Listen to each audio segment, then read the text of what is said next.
Okay, class, I'd like to tell you a little story about how I first learned about series and parallel circuits.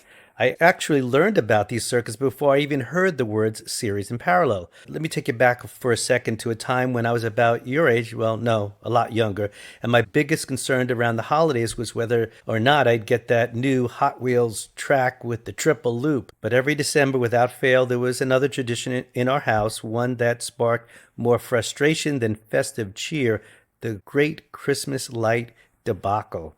My dad, bless him, was a firm believer in bargains. If it was on sale, it was going in our cart.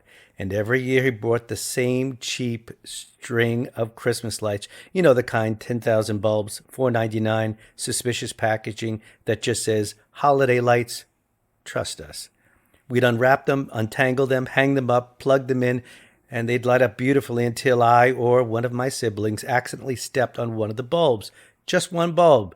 That little crunch was all it took. Plugged them back in and nothing. The whole string went dark. Cue my mom standing in the doorway with her arms crossed, delivering the same verdict she gave every year. Big Tony, sometimes cheap is expensive. Now, here's where the physics kicks in.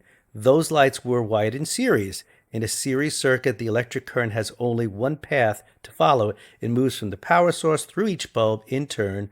So if one bulb breaks, the circuit is incomplete, no current flows, and no lights turn on. Even more interesting, in a series circuit, the bulbs have to share the total voltage from the power source. Let's say the string is plugged into a 120 volt outlet and has 10 bulbs. This means that each bulb only gets 12 volts, 120 volts divided by 10 bulbs, 12 volts per bulb. Now compare it to a parallel circuit, which is more expensive because there's a lot more wires. In a parallel circuit, each bulb has its own branch connected directly to the power source. If one bulb breaks, the current still flows through the other branches. And here's the key: each bulb gets the full voltage of the source. So in our same 100-volt setup, every single bulb in parallel gets the full 120 volts.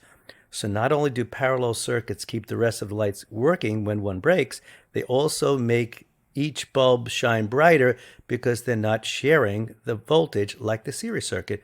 So yeah, Mom's lesson wasn't just about frugality, it was about smart circuit design. She didn't need a physics degree to know that sometimes cheap is expensive.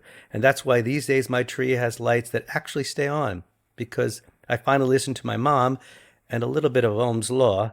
And that's my Christmas light story that taught me about series and parallel.